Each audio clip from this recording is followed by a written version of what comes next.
My name is Rachel Martinez, and at 28, I discovered that blood doesn't always make family.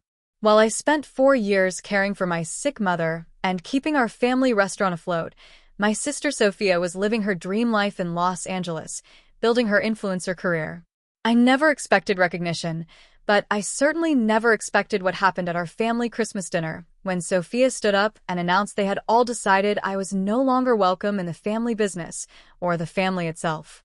The envelope I brought that night changed everything. Sometimes justice comes when you least expect it, and betrayal has a way of exposing itself at the worst possible moments. Before I dive into this story, let me know in the comments if you've ever dealt with family members who took your sacrifices for granted. Hit that subscribe button if you want to hear how I finally stood up for myself after years of being invisible. I grew up in a tight-knit Latino community in San Antonio, Texas. Our family owned Martinez Family Kitchen, a small but beloved Mexican restaurant that had been serving the neighborhood for over 20 years. The restaurant wasn't fancy, mismatched chairs, hand-painted murals on the walls, and a kitchen that had seen better days, but it was the heart of our community and our livelihood. From the beginning, the dynamics between my sister Sofia and me were crystal clear to anyone who paid attention. Sofia, 3 years older than me, was the family star, beautiful, charismatic, and determined to escape what she called the small-town life.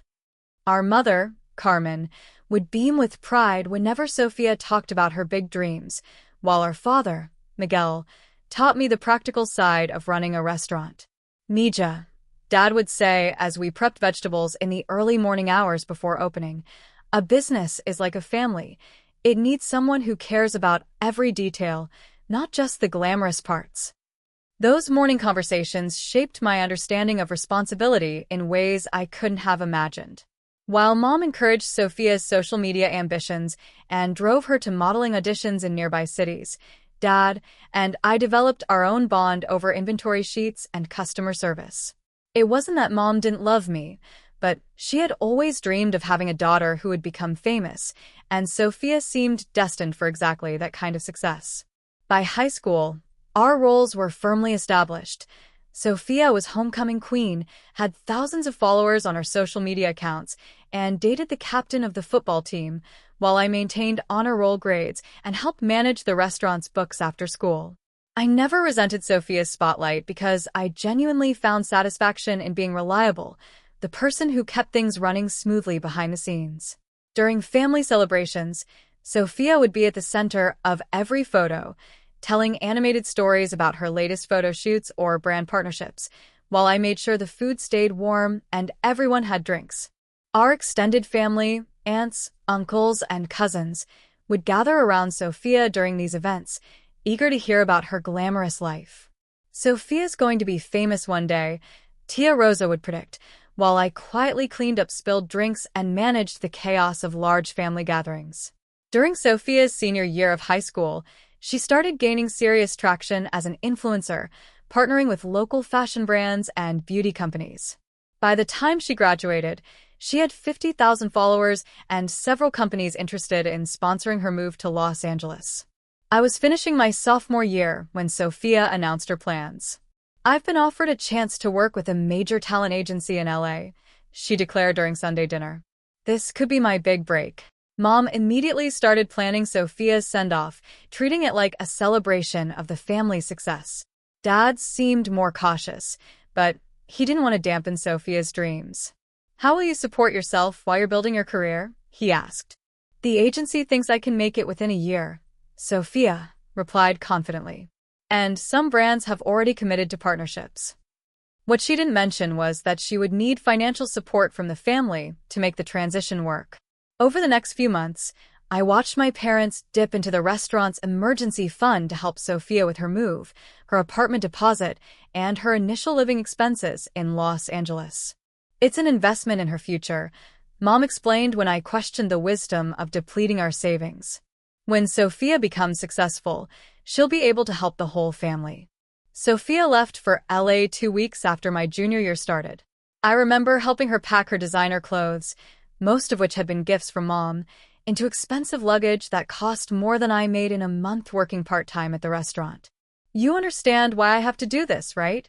she said as we loaded her car. "I can't spend my life serving tacos in a strip mall." Her words stung, but I nodded supportively. The restaurant that I loved, that had supported our family for decades, was just a stepping stone she needed to escape. After Sofia left, our family dynamics shifted dramatically. Without her vibrant presence, our house felt quieter, and Mom became increasingly focused on Sofia's LA adventures through daily phone calls and constant monitoring of her social media accounts. Meanwhile, the restaurant required more attention than ever. Dad was getting older, and the physical demands of running a kitchen were taking their toll. Mom, who had always handled the front of house, became distracted by Sofia's career updates and began making mistakes with orders and customer service. I stepped in naturally, increasing my hours at the restaurant and taking on more responsibilities. By my senior year, I was essentially managing the entire front of house operation while maintaining my grades and planning for college. My acceptance letter to UT San Antonio arrived in March. I had been accepted into their business program with a partial scholarship, and my plan was to study restaurant management and eventually help modernize our family business.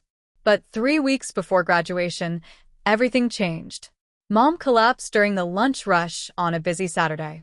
The diagnosis came after a series of tests: stage 2 breast cancer, treatable but requiring aggressive chemotherapy that would leave her weak and unable to work for at least 6 months. "We'll manage," Dad said as we sat in the hospital waiting room, but I could see the fear in his eyes. The restaurant was already struggling financially after helping Sofia get established in LA, and losing Mom's contribution would be devastating. That night, I made a decision that would define the next 4 years of my life. I deferred my college admission and committed to working full-time at the restaurant while Mom underwent treatment. "You don't have to do this, Mija," Dad protested when I explained my decision, but the relief in his voice was unmistakable. When I called Sofia to explain the situation, her response was predictable. "I wish I could help," she said, "but I'm right at the crucial point in building my brand. If I leave now, I'll lose all the momentum I've built." She was right, in a way. Sofia's follower count had grown to over 200,000, and she was starting to land partnerships with major beauty and fashion brands. Her Instagram feed showcased a glamorous lifestyle of photo shoots, exclusive events, and luxury experiences that seemed worlds away from our family's crisis. What I didn't know then was how much financial support Sofia was still receiving from our parents. While I worked 60-hour weeks managing the restaurant and caring for Mom, our parents were sending Sofia monthly allowances to help maintain her image and cover her LA expenses. The chemotherapy was brutal. Mom lost her hair, her energy, and much of her enthusiasm for the restaurant that had been her pride and joy. I learned to manage not just the business operations, but also Mom's medical appointments, insurance paperwork, and the complex schedule of treatments and medications. My daily routine became an exhausting cycle of caregiving and business management. I woke at 5 a.m. to help Mom with her morning medications, then open the restaurant by 6:30 for our breakfast crowd. After the lunch rush, I would drive Mom to her treatments, then return to handle dinner service and close the restaurant by 10 p.m. Dad tried to help, but the stress was affecting his health too. He developed high blood pressure and chronic back pain from years of physical labor in the kitchen. More and more responsibilities fell to me as I became the bridge between the kitchen and front of house, managing staff, suppliers, and customers while keeping our family afloat. Sofia called every Sunday, usually during our busiest time. The conversations followed a predictable pattern. She would ask about Mom's health, express sympathy, then launch into updates about her exciting life in LA. Her follower count had reached 500,000, and she was making enough money from sponsored posts to afford a luxury apartment in West Hollywood. "I wish I could visit more," she would say, "but travel is so complicated with my shoot schedule." In 4 years, she came home exactly 3 times, never staying longer than a weekend. Each visit followed the same pattern. Sofia would arrive with expensive gifts, take countless photos with Mom for her social media, and leave early due to some urgent business opportunity in LA. During her visits, she would critique the restaurant's outdated decor and suggest that we modernize our brand to attract younger customers. "You should really get on TikTok," she advised during one visit, while I was dealing with a broken refrigerator and a staff shortage.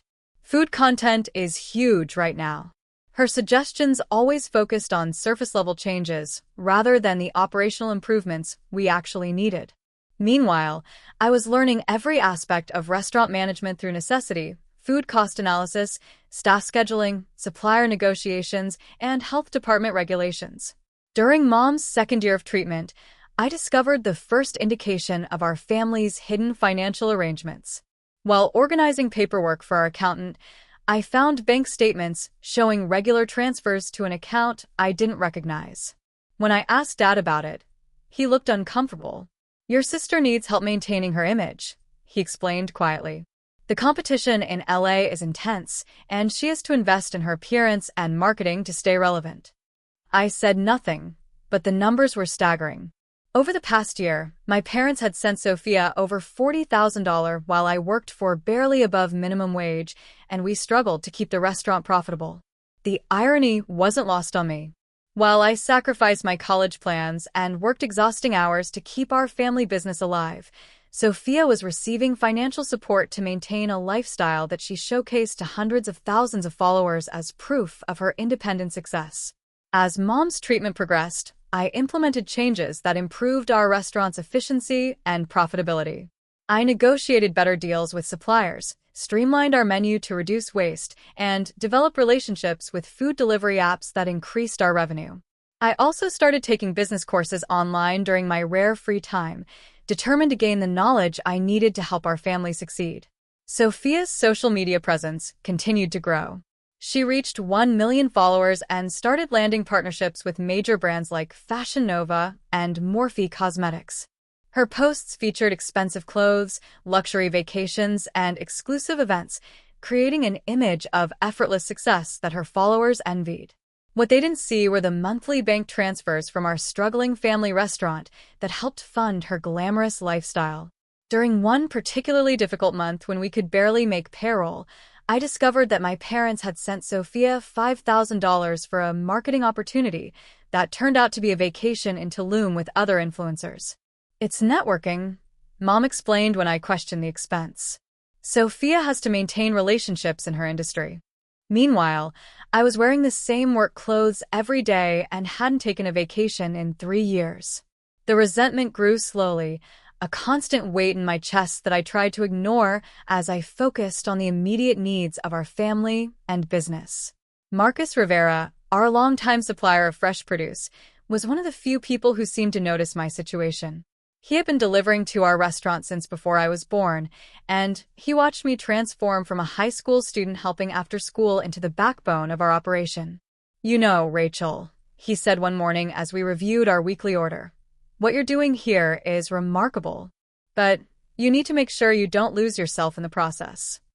His words haunted me, but there never seemed to be time for self-reflection. Every day brought new challenges that required immediate attention, from equipment repairs to staff issues to Mom's medical needs. By Mom's third year of treatment, I had essentially become the general manager of Martinez's family kitchen while still being paid as a part-time employee. I handled all vendor relationships, managed our staff of 8 employees, and had successfully increased our revenue by 30% through improved operations and expanded delivery services. Sofia's career reached new heights during this period. She signed with a major talent agency, launched her own beauty line, and moved into a penthouse apartment in Beverly Hills. Her social media showcased a lifestyle of private jets, designer everything, and exclusive access to celebrity events. During her rare visits home, the contrast between our realities became almost absurd. Sofia would arrive in an expensive rental car, wearing outfits that cost more than most people's monthly salary, to visit a family that was financially struggling despite their daughter's apparent success. "Business is incredible," she would tell extended family during gatherings. "I'm really living the dream." She wasn't lying, exactly, but the foundation of her dream was built on our family sacrifices and financial support that she never acknowledged publicly. The breaking point came during Mom's 4th year of treatment. The cancer had gone into remission, but the medical bills and lost revenue during her illness had created significant debt. Our accountant warned that without major changes, we might need to consider selling the restaurant. That's when I made a discovery that changed everything. While organizing financial documents for a loan application, I found records showing that over the past 4 years, my parents had sent Sofia over $180,000 in career support. This money had come from the restaurant's profits, their retirement savings, and even a second mortgage on our family home. When I confronted Dad about the extent of the financial support, his response stunned me. "Sofia has an image to maintain," he said defensively. "Her success benefits the whole family." "What success, Dad?" I asked. "She's been subsidized by us for 4 years. Her independence is an illusion funded by our debt." His face hardened in a way I had never seen before. "You chose to stay here, Rachel. Sofia chose to pursue opportunities. There's a difference." The injustice of his words hit me like a physical blow. I hadn't chosen to stay any more than Mom had chosen to get cancer. I had done what was necessary for our family's survival, but in their eyes, it was somehow less valuable than Sofia's carefully curated social media presence. That evening, I researched apartment rentals in my area and started planning my exit strategy. If my family couldn't recognize my value, perhaps it was time to find people who could. My chance came when Marcus offered me a position with his expanding food distribution company. "I've watched you turn that restaurant around," he said. "I could use someone with your skills and work ethic in management." The salary he offered was triple what I was making at the restaurant, and the position came with health insurance and opportunities for advancement. For the first time in 4 years, I glimpsed a possible future that didn't revolve around my family's needs. As Mom's health stabilized and she began returning to work part-time, I gradually reduced my hours at the restaurant and started my new job. The transition felt like awakening from a long sleep. Suddenly I had weekends free, money in my bank account, and colleagues who valued my contributions. My parents seemed relieved rather than grateful for my years of sacrifice. "It's good that you're finally pursuing your own career," Mom said, as though I had been holding myself back rather than holding our family together. The final shift in family dynamics came when Sofia announced her engagement to Derek Thompson, a successful tech entrepreneur she had met at an exclusive networking event in Malibu. The proposal, which she documented extensively on social media, featured a diamond ring that cost more than our restaurant made in 3 months. Suddenly, Sofia's attention turned back to family matters. She began calling more frequently, asking detailed questions about the restaurant's operations and suggesting that it was time to modernize the business model, now that she had connections in the business world. "Derek has some amazing ideas for scaling traditional businesses," she announced during a family video call. "Maybe we should explore franchising or creating a social media presence for the restaurant." The irony was stunning. After 4 years of being too busy to help during our crisis, Sofia was suddenly interested in the business, now that she saw potential for growth and profit. During this period, I noticed irregularities in the restaurant's accounts. Small amounts at first, but as I investigated deeper, I discovered a concerning pattern. Someone had been making unauthorized transfers from the business account to an external account over the past several months. When I traced the account number, my suspicions were confirmed. It belonged to Sofia. The discovery left me cold. Not only had Sofia received years of financial support that nearly bankrupted our family, but she had also been secretly taking money from the business account, presumably to fund her wedding preparations or maintain her lifestyle. I began documenting everything: the unauthorized transfers, the years of financial support, the real cost of Sofia's independent success. As I compiled the evidence, I realized that Sofia owed our family over $200,000 when everything was calculated. Meanwhile, Sofia announced that she and Derek wanted to host Christmas dinner at their new house in LA, flying the whole family out for what she called the most important Christmas of our lives. "I have some incredible news to share with everyone," she said during the planning call. "This is going to be a Christmas none of us will ever forget." The invitation felt ominous. Something about Sofia's tone and the elaborate nature of the event suggested this would be more than a simple family gathering. As I prepared for the trip, I carefully organized all my evidence into a manila envelope, making copies for myself that I stored securely. The night before our flight, Marcus wished me luck. Family confrontations during holidays can get ugly, he warned. Are you sure you're ready for whatever's coming? I wasn't sure of anything except that I could no longer remain silent about the financial abuse I had discovered. I have to protect myself, I told him. No one else will. As our plane descended into LAX, I steeled myself for what I suspected would be the most difficult family gathering of my life. The envelope containing 4 years' worth of evidence was securely tucked in my carry-on bag, ready for whatever Sofia had planned. Sofia's house in Beverly Hills was everything her social media had promised: a modern mansion with floor-to-ceiling windows, minimalist decor, and a view of the city that probably cost more per month than our family restaurant made in a year. Derek greeted us at the door, all perfect teeth and rehearsed charm, while Sofia floated through the space like she was hosting a magazine photo shoot. Welcome to our home, she announced, gesturing expansively at the professionally decorated interior. We're so excited to share this special day with our family. The dining room table was set for 12 with expensive china and crystal glasses. Our extended family was all there: Tia Rosa and Tio Carlos, our cousins Maria and Anna with their husbands, and Derek's parents, who looked like they had stepped out of a country club catalog. Throughout dinner, I noticed curious glances directed my way. Whispered conversations stopped abruptly when I looked in their direction. Sofia and Derek held court at the head of the table, regaling everyone with stories of their engagement party, their upcoming honeymoon plans, and Derek's latest business ventures. No one mentioned that I had single-handedly kept our family restaurant afloat for 4 years. No one acknowledged the sacrifices I had made or the success I had achieved in my new career. I was simply Sofia's younger sister, the one who had stayed behind while she built her empire. As the dessert course was being served, Sofia tapped her crystal glass with a silver spoon. The room fell silent, all attention turning to her as she stood with Derek beside her. Derek and I wanted to gather everyone here today because family means everything to us, she began, her voice carrying that practiced enthusiasm she used in her sponsored content. We have some exciting news that will affect our entire family. My stomach tightened as she continued. As you know, Derek has extensive experience in business development and scaling operations. After reviewing the situation with Martina's family kitchen, we've identified incredible opportunities for growth. Murmurs of interest rippled around the table. Mom and Dad leaned forward eagerly, while Derek nodded with confident authority. We're prepared to invest significantly in modernizing the restaurant, Sofia announced. New equipment, updated decor, a complete social media strategy, and expansion into catering and food delivery.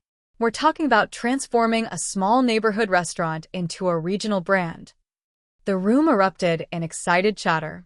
Tia Rosa clapped her hands together while Dad beamed with pride. Derek began outlining his vision for leveraging Sofia's social media presence to create a lifestyle brand around authentic Mexican cuisine.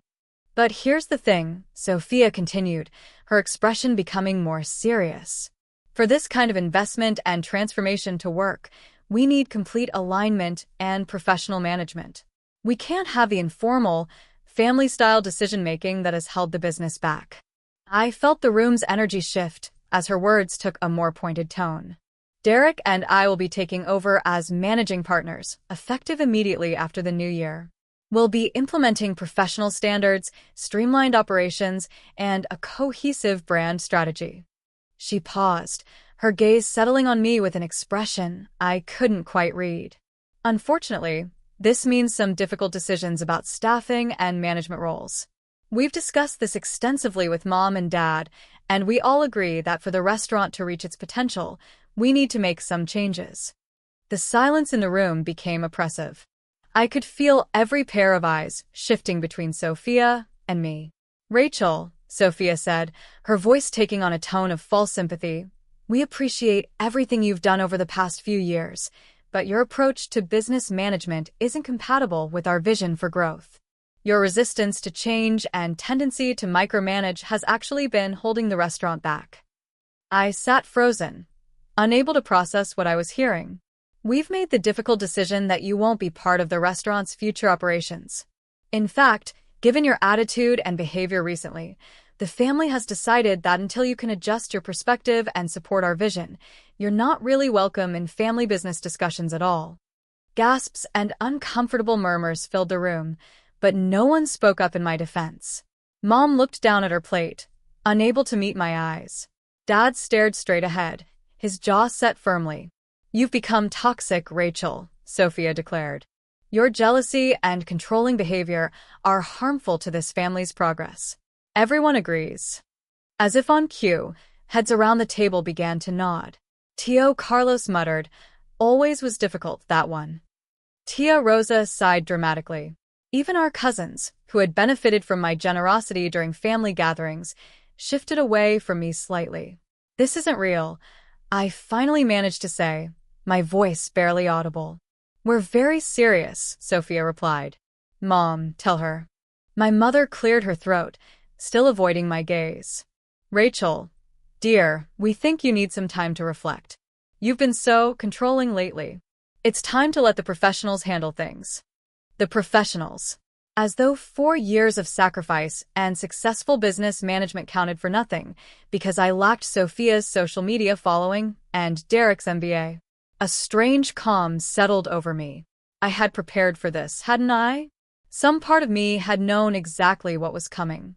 I laughed softly, the sound cutting through the tense silence. Everyone stared at me, as though I had lost my mind. "Well, if I'm not family anymore," I said, reaching into my purse, "then I suppose you won't mind seeing this." I placed the manila envelope on the table and slid it towards Sofia. She frowned, her confident expression faltering slightly. "What is this?" she demanded. "Open it," I replied, my voice steady. "I think the whole family should see what's inside."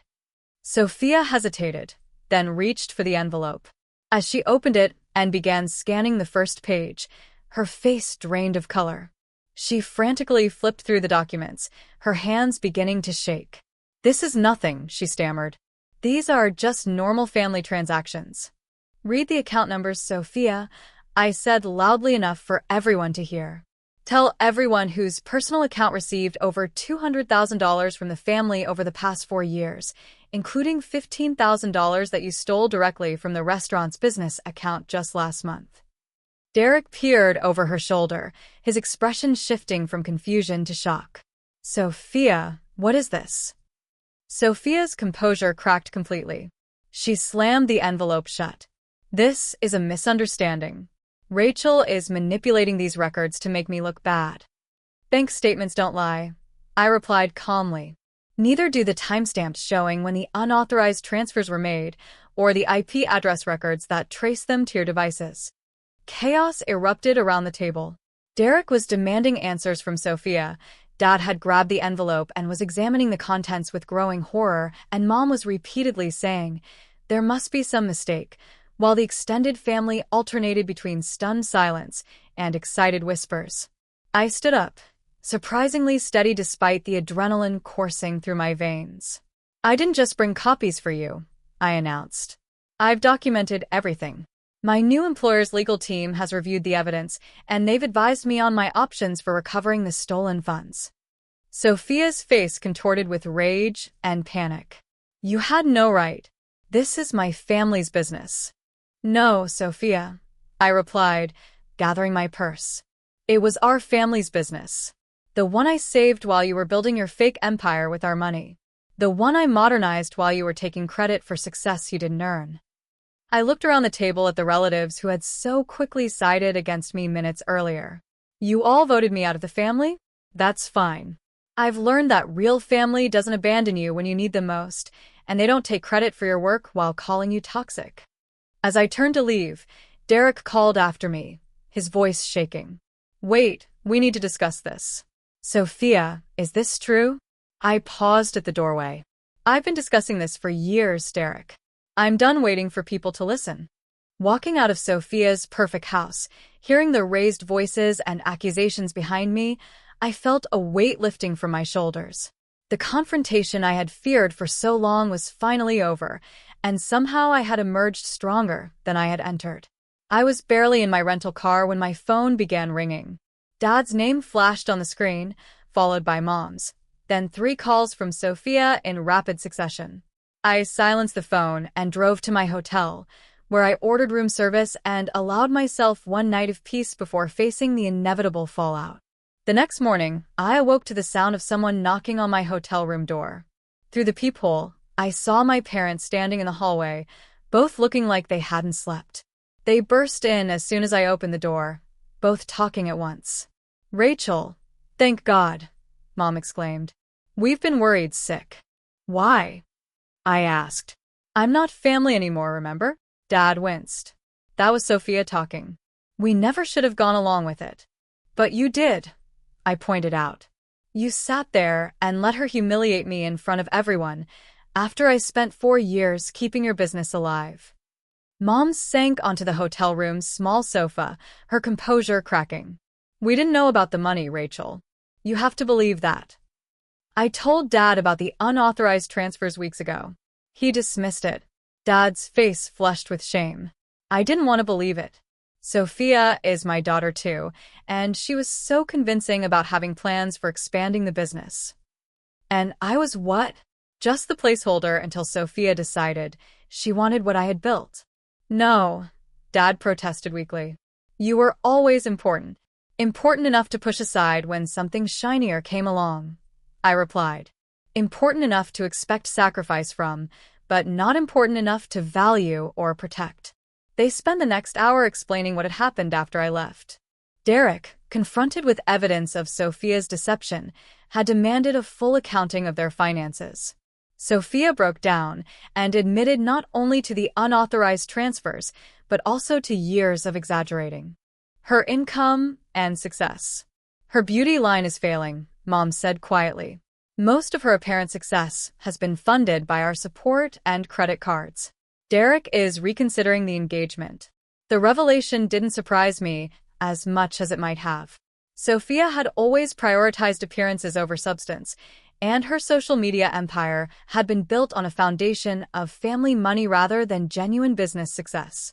"What do you want to happen, Rachel?" Dad asked, his voice heavy with defeat. It was the first time in years anyone in my family had asked what I wanted. "I want acknowledgement of what I've done for this family," I said firmly. "I want recognition of my role in saving the restaurant. I want an apology from everyone who sided against me yesterday. And I want protection for myself and my future." "Protection?" Mom looked confused. "Legal protection," I clarified. "Documentation that ensures I can't be pushed out again on someone's whim.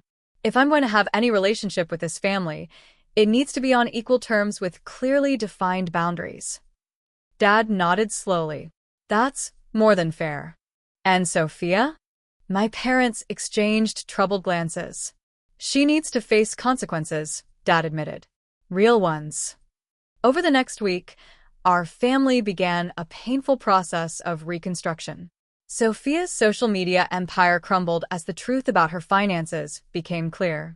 Derek called off the engagement, and Sofia was forced to sell her Beverly Hills house and most of her possessions to pay back even a portion of what she owed. The restaurant, freed from the burden of supporting Sofia's lifestyle, began to thrive under the improvements I had implemented.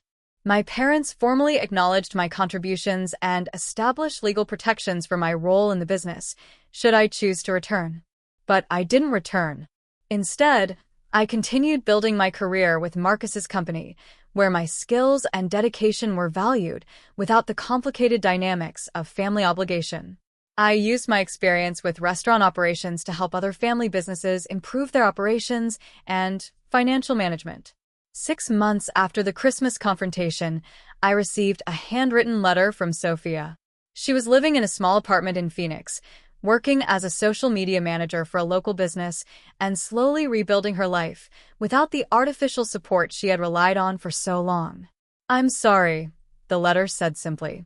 "You deserved better from all of us. I hope someday you can forgive me." Forgiveness would take time, but for the first time in years, Sofia's words felt genuine rather than performative. My relationship with my parents evolved gradually.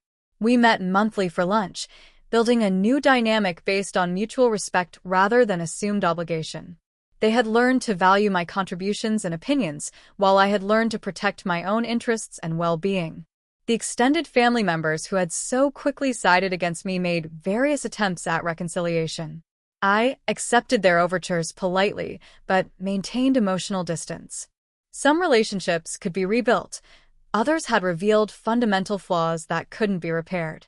Most importantly, I had built a chosen family around me. Marcus and his family, colleagues who became friends, and new relationships based on mutual respect and genuine affection. For the first time in my adult life, I was surrounded by people who valued me for who I was, not for what I could sacrifice for their benefit. A year after the confrontation, I hosted my own Christmas dinner in my new apartment. Marcus and his family joined me, along with several colleagues and friends I had made through my work. My parents came too, tentatively rebuilding our relationship on healthier terms. As we shared a meal that I had prepared without stress or obligation, I reflected on the journey that had brought me here. The painful confrontation had been necessary to break patterns that had trapped me for years. By standing up for myself, I had forced everyone, including myself, to recognize my worth. To chosen family, Marcus toasted, raising his glass. The people who see us as we are and value us accordingly. Looking around at the faces of people who respected and cared for me, I felt a profound sense of peace. The path forward wasn't perfect, but it was mine to define. I had learned that sometimes the most loving thing you can do for yourself is to walk away from people who cannot see your worth, even if those people are family. The restaurant continued to thrive without the burden of supporting Sofia's artificial lifestyle. Dad's health improved as stress decreased, and Mom rediscovered her passion for the business that had defined their lives for decades. They had learned to value substance over appearance, sacrifice over self-promotion. Sofia slowly rebuilt her life in Phoenix, this time on a foundation of genuine work rather than family subsidies. Whether she had truly learned from her mistakes remained to be seen, but the power imbalance between us had been permanently altered. Most importantly, I had reclaimed my own narrative. No longer the invisible caretaker or the family's designated sacrifice, I had established boundaries that protected my hard-won sense of self-worth. I had discovered that standing up for yourself isn't selfish, it's necessary. The cycle of exploitation and invisibility had been broken. In its place was a life guided by mutual respect, clear boundaries, and authentic connections.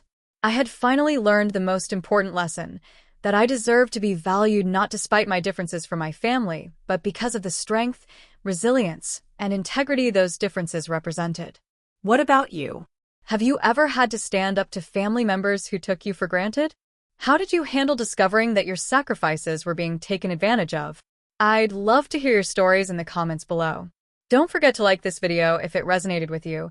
Subscribe for more stories about setting boundaries and finding your worth, and share with someone who might need to hear that it's okay to protect yourself, even from family.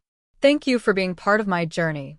The smell of fresh tortillas and simmering salsa verde had been the soundtrack of my childhood, weaving through every memory like an invisible thread connecting me to who I was supposed to become. Martina's family kitchen wasn't just a restaurant. It was our legacy, our identity, our reason for being. At least, that's what I believed until I discovered that some legacies are built on the backs of those too loyal to see they're being crushed. I'm sitting in my apartment now, 2 years after everything changed, watching the steam rise from my own cup of café de olla as I prepare to tell you this story. The recipe is the same one my grandmother taught my mother, the same one Mom taught me during those early morning hours when the restaurant was quiet and the world felt full of possibilities. But the woman making this coffee today is someone my family wouldn't recognize, someone who learned that standing up for yourself isn't selfish, it's survival. My name is Rachel Martinez, and at 28, I discovered that blood doesn't always make family. But this story begins much earlier, in the moments when the foundation of everything I thought I knew was already cracking, even though I was too busy holding everything together to notice the fractures spreading beneath my feet. I was 17 when I first realized that love in my family came with conditions. It was a Tuesday evening in October, the kind of crisp fall night that made San Antonio feel almost magical. The restaurant was buzzing with its usual dinner crowd, families celebrating birthdays, couples on dates, regulars who knew our menu better than we did. I was wiping down tables in Section 3 when I overheard a conversation that would haunt me for years. "Sofia's going to be somebody special," my mother Carmen was telling Mrs. Rodriguez, one of our longtime customers, as she refilled her water glass. "That girl has ambition burning in her eyes. She's not going to be stuck in a place like this forever." Mrs. Rodriguez nodded approvingly, glancing over at Sofia, who was posing for photos with some friends near the colorful mural Dad had painted when I was little. Even at 20, Sofia had this magnetic quality that drew people to her like moths to flame. Her laugh carried across the restaurant, bright and infectious, while her phone buzzed constantly with notifications from her growing social media following. "And Rachel?" Mrs. Rodriguez asked politely, looking in my direction. Mom's smile didn't falter, but something in her eyes shifted, a microsecond of hesitation that felt like a door closing. "Rachel's my steady one. She's got a good heart, always willing to help where she's needed. Some girls are born to fly, and some are born to keep the nest warm." I kept wiping the same spot on the table, my movements mechanical, while my mind reeled. Keep the nest warm. As though my dreams, my potential, my future were somehow smaller by design. As though being reliable was a consolation prize for not being extraordinary. That night, I lay in bed staring at the ceiling of the small room I shared with Sofia until she left for college. Through the thin walls, I could hear her on a video call with someone, probably another influencer or a brand representative, discussing collaboration opportunities and follower engagement rates. Her voice was animated, full of the kind of excitement I felt when I thought about studying business management and maybe expanding our family restaurant into something bigger. But Mom's words echoed in my head. Some girls are born to fly, and some are born to keep the nest warm.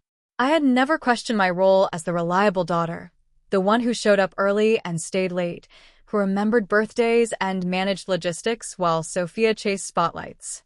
But that night, I began to wonder if my acceptance of that role had been mistaken for contentment. The next morning, I woke early as always to help with breakfast prep. Dad was already in the kitchen, his weathered hands moving efficiently through the familiar routine of chopping onions and heating oil for the morning's first batch of migas. Miguel Martinez was a man of few words, but his love for our restaurant and for our family showed in every carefully seasoned dish he prepared. "Morning, Mija," he said without looking up from his cutting board. "Can you check the walk-in?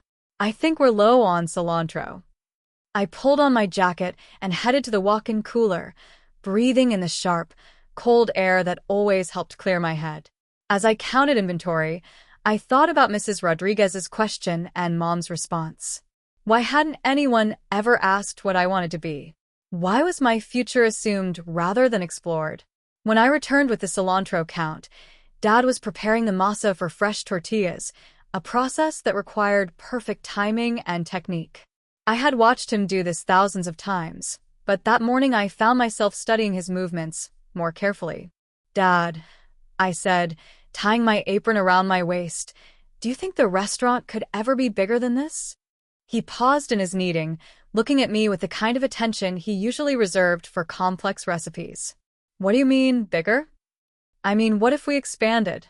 Maybe opened a second location, or started catering, or developed a food truck for events." The ideas had been percolating in my mind for months, inspired by business classes I was taking and successful restaurant chains I had researched online. Dad's expression was thoughtful rather than dismissive. "Those are interesting ideas, Rachel. But expansion takes capital, and it takes someone who understands both the business side and the heart of what we do here." "Someone like me?" I asked hopefully. "Maybe," he said, returning to his masa. "But you'd need to learn a lot more about restaurant management, about finance, about marketing. It's not enough to love food. You have to understand how to make a food business profitable and sustainable." His words weren't discouraging, exactly, but they highlighted how much I didn't know. I was good at taking orders and managing inventory, but I had never created a business plan or analyzed profit margins or developed marketing strategies. Sofia, with her growing understanding of social media and brand building, actually seemed better equipped for the business expansion I was dreaming about. That realization stung, but it also motivated me. If I wanted to be taken seriously as someone who could grow our family business, I needed to develop skills beyond customer service and basic restaurant operations. I needed to prove that being reliable was just the foundation for being capable of much more. I started staying after school to use the computer lab, researching restaurant management principles, and watching YouTube videos about small business finance. I checked out books from the library about marketing and customer relationship management. During slow periods at the restaurant, I would practice creating schedules and calculating food costs, treating our existing operation like a case study for improvement. Sofia noticed my new focus during one of her weekend visits home from community college. She had been accepted to several universities, but had chosen to start at the local 2-year school to save money, a decision that Mom constantly praised as financially responsible despite Sofia's obvious impatience with the slower pace. "You've been weird lately," she said one Sunday afternoon as we cleaned tables after the lunch rush. "Always scribbling in that notebook and asking Dad business questions." "I'm just trying to understand how everything works," I replied, not wanting to reveal the full scope of my ambitions yet. Sofia laughed, not unkindly, but with the casual dismissiveness of someone who had never doubted their own trajectory. "You don't need to stress about all that stuff, Ratch. You're great at what you do here. Not everyone needs to reinvent the wheel."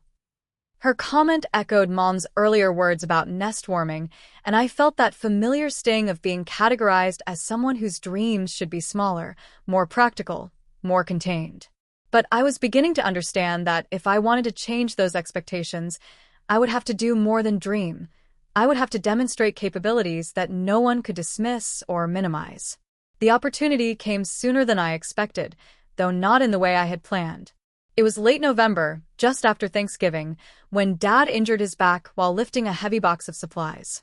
The doctor ordered complete rest for at least 2 weeks, which meant someone would need to handle all his kitchen management responsibilities during one of our busiest periods of the year.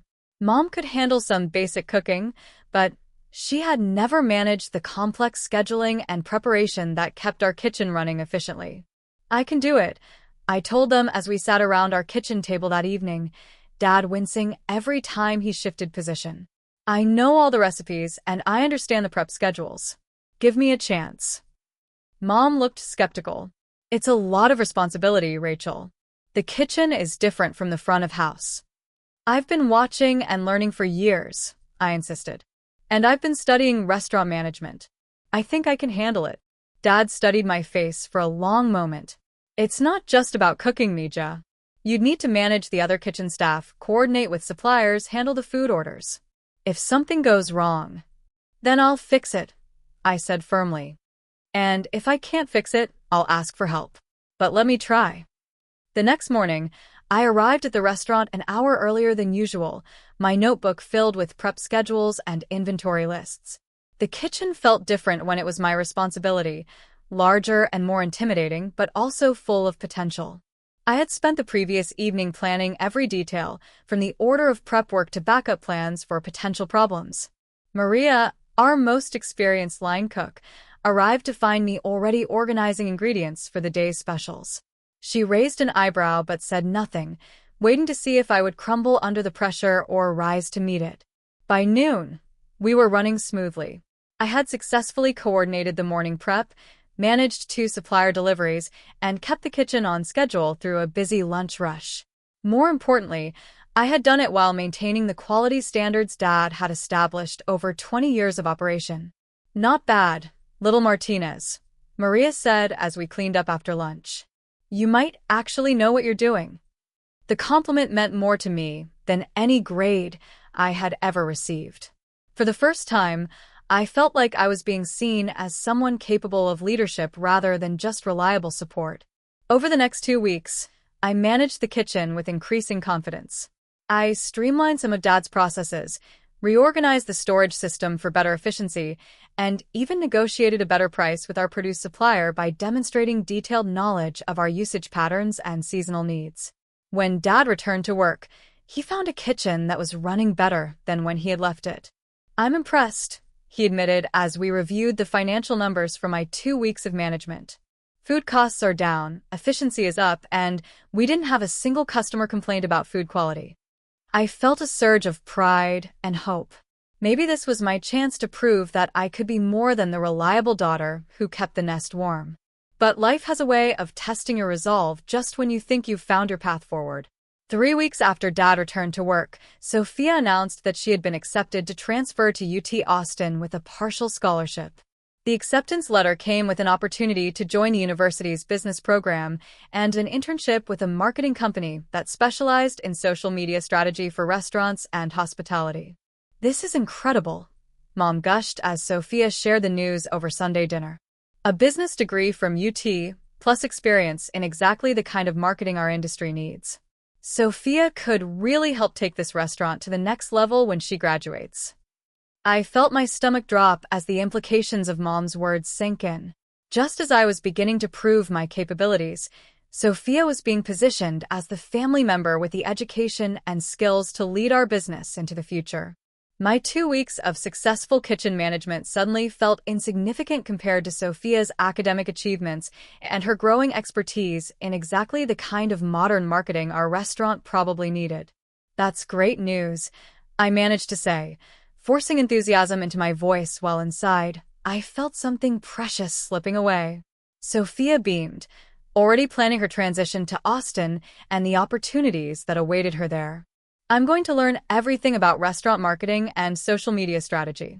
By the time I graduate, I'll be able to help transform this place into something really special."